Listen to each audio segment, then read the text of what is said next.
The United States government has already done the thing the experts on television swear could never happen. It repriced gold by decree, one signature, one stroke of a pen, and the men who had laughed the idea out of the room the evening before woke up in a country where the dollar was simply worth less. That is not a theory. That is not a rumor from some corner of the internet. That is American history, and it is sitting in the law books right now. So let me give you my honest answer to the number in the title, right up front, because you should not have to wait for it. That number is not a joke, and it was never a joke. It is not a promise either. Nobody honest promises you a price, and I will not start. It is a case built on plain arithmetic and on a precedent that happened on American soil, in Washington, in broad daylight, with the full force of law behind it. Because a far higher gold price is not really a story about gold at all. It is a story about debt, and about what a government does when its debts can no longer be carried at the old measurements. If you have retirement savings measured in dollars, then whether you own a single ounce of metal or none, that story is your story.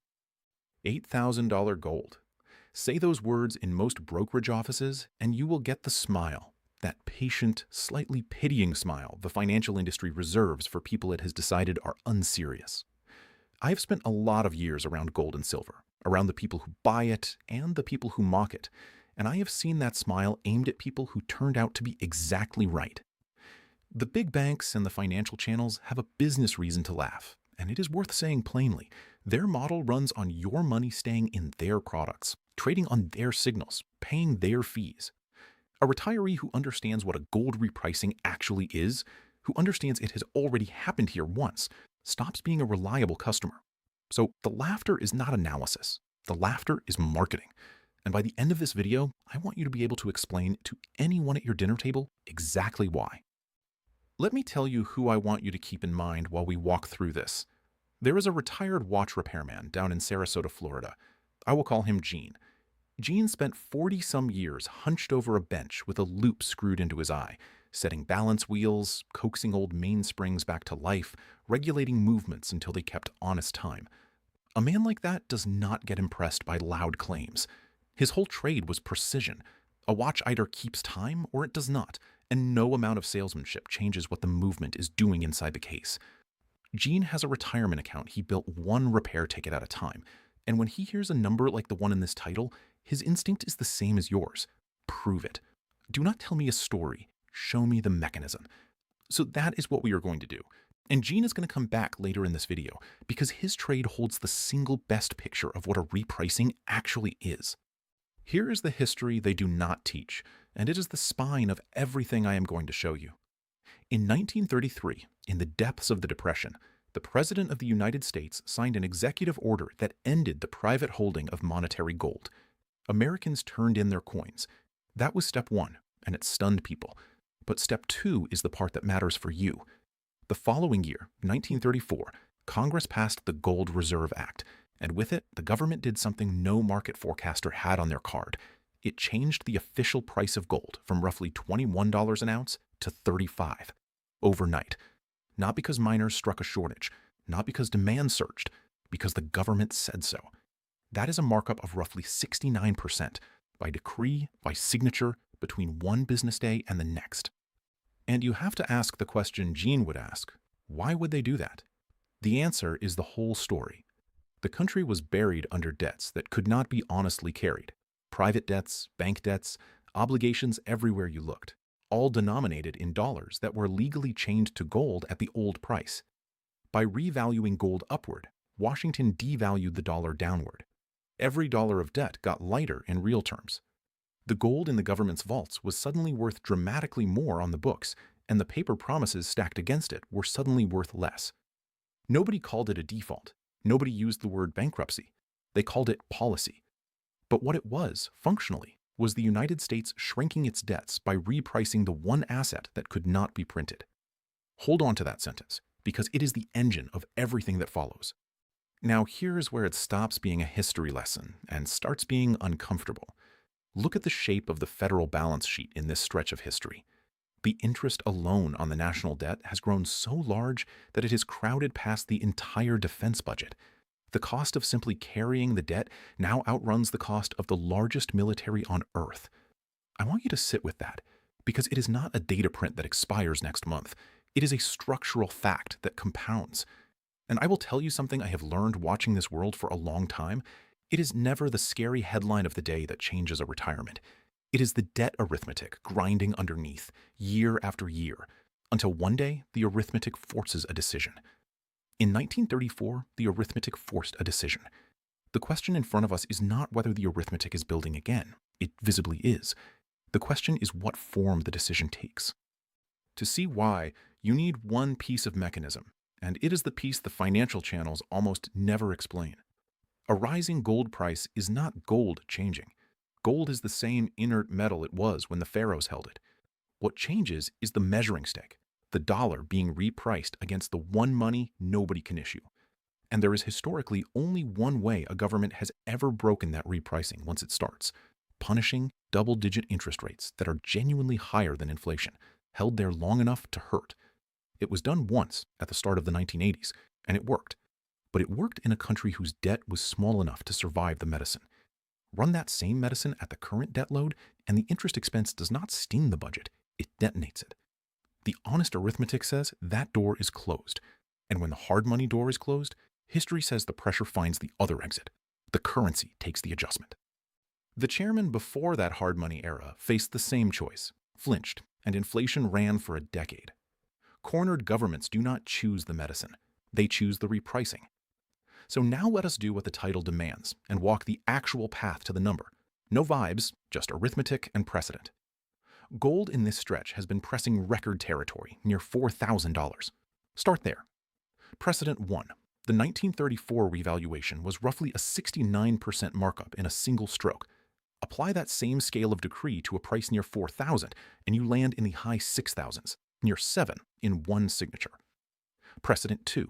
The 1970s. Gold left that decade's fixed price near $35 and touched over $800 by January of 1980. And even from the brutal mid-decade washout, when it had been nearly cut in half, it multiplied roughly 8 times into the peak. Precedent 3. The quiet bull market from 1999 to 2011 carried gold from roughly $250 to roughly $1,900. Call it more than sevenfold, while Wall Street looked the other way the entire time. Now set the title's number against those. 8,000 from near 4,000 is a doubling. A doubling. It is the smallest move of the 4 I just named.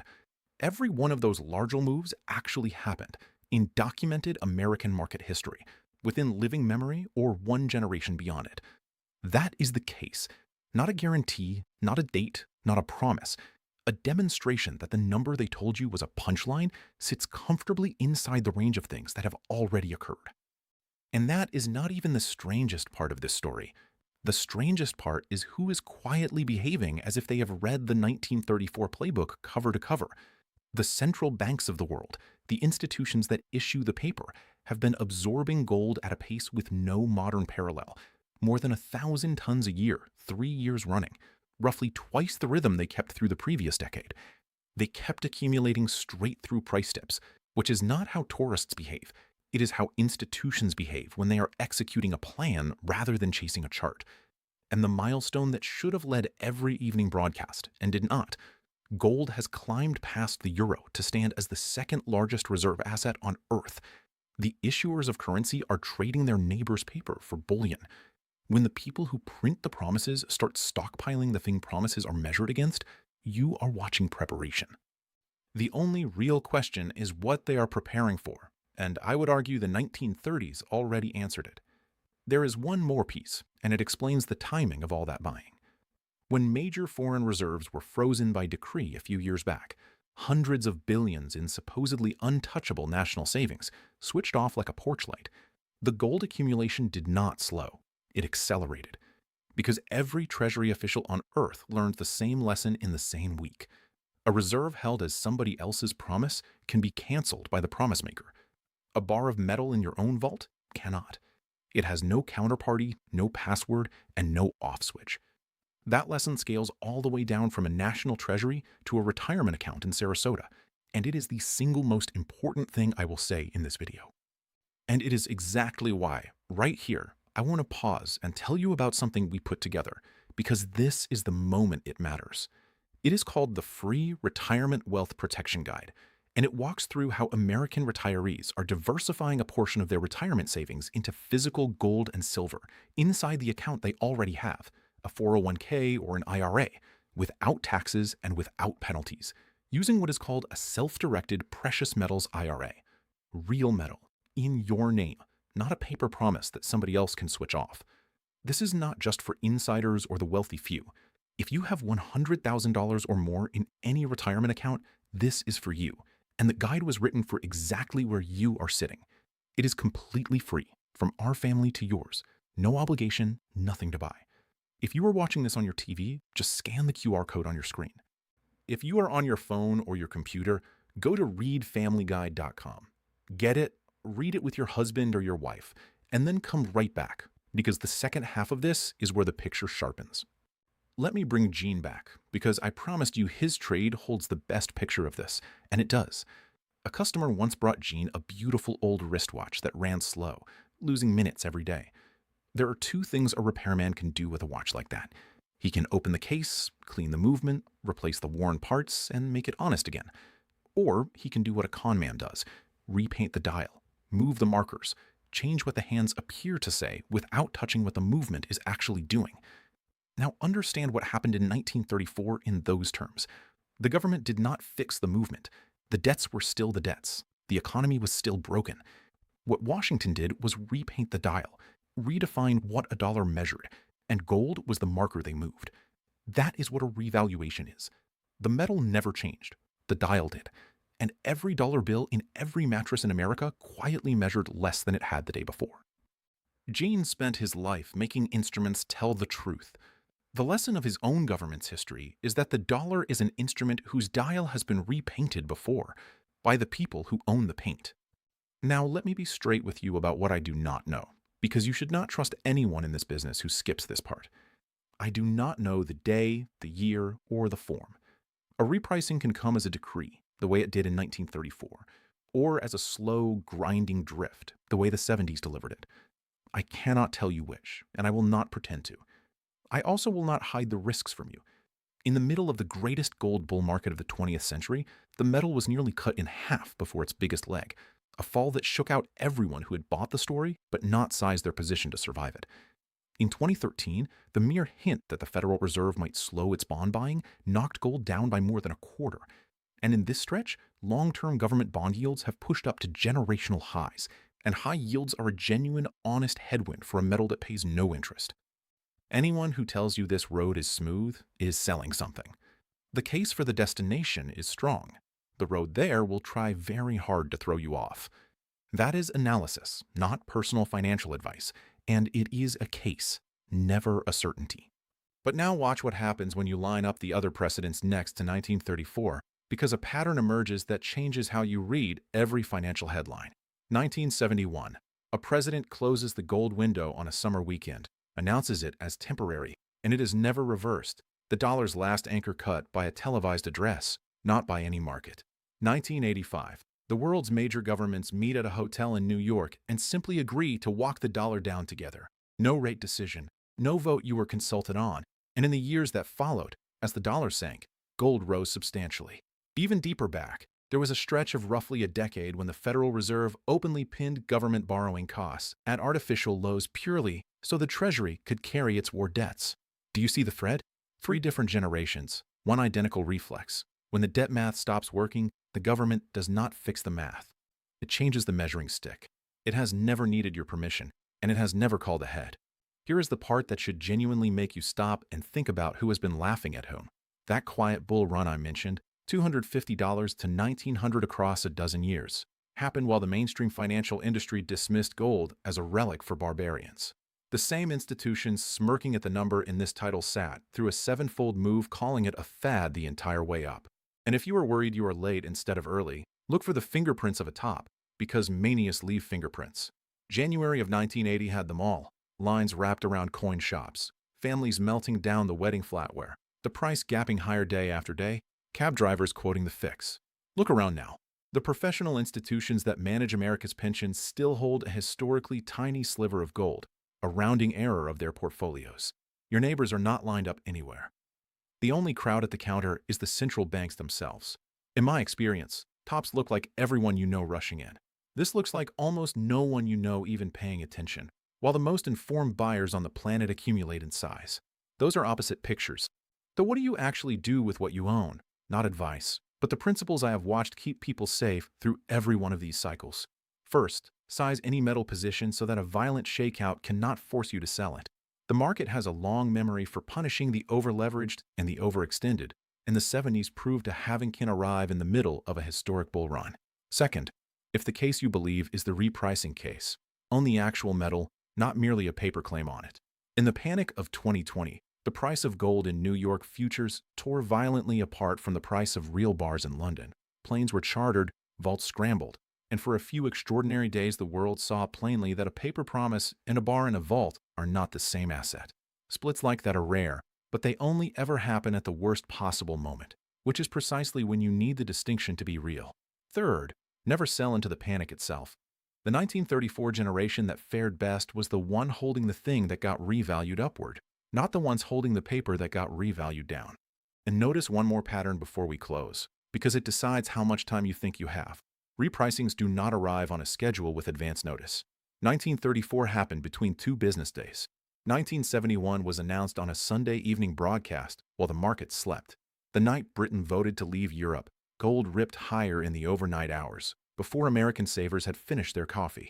Even a bank scare a few years back, depositors suddenly remembering that a deposit is just a loan to a bank, moved gold in days. The consistent shape of this entire story is stillness, stillness, stillness, then a step change that was legally impossible on Friday and law by Monday. A mainspring, Gene would tell you, is exactly that, tension wound in quietly, over a very long time, holding perfectly still and releasing all at once.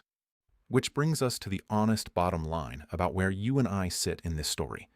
The treasuries and central banks of the world are already positioned, years deep into the largest official gold accumulation of the modern era, executed while the financial press yawned.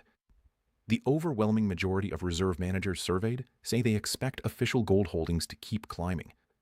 Meanwhile, the pension funds, the brokerage models, and the evening news have barely turned their heads. That gap between what the informed money has already done and what the public has not yet noticed is the entire opportunity, and it is temporary by nature. The day a repricing is respectable dinner party conversation, the day the smile in the brokerage office is gone, most of the distance will already be behind us. The advantage was never in knowing something magical. It was simply in taking the arithmetic seriously before the crowd was forced to. If this video moved something in you, if the 1934 story landed the way it landed for me the first time I truly understood it, then let me leave you with the same 2 doors I opened earlier. Get the free Retirement Wealth Protection Guide. It is written for American retirees with $100,000 or more in a retirement account, and it walks through protecting and diversifying a portion of what you spent a lifetime building, and what your children and your grandchildren will one day inherit, with physical gold and silver inside the 401k or IRA you already have. No taxes, no penalties. And if you have $100,000 or more and you watch this whole video, mention that when you reach out, and you will be offered a free one-on-one educational web conference, a real conversation with a real person, from our family to yours. No obligation, nothing to buy. The honest reason to do it now is simply this. Every precedent in this video arrived without notice, and the calm stretch when nothing feels urgent is the only stretch in which this decision is unhurried, inexpensive, and entirely on your terms. If you are watching this on your TV, just scan the QR code on your screen. If you are on your phone or your computer, go to readfamilyguide.com. They told you it was a joke. They told the country the same thing once before. Right up until the evening a signature in Washington made the joke the law of the land, and the people holding paper found out the punchline was them. Somewhere in Sarasota, there was a retired watch repairman who spent his whole life refusing to let an instrument lie. And the one thing he would tell you is the thing I will leave you with. Do not watch the hands. Watch the movement. The movement, the debt, the arithmetic, the quiet accumulation by the people who print the promises has been wound tight for years. The number in that title is not a joke. It is just a dial that has not been repainted yet.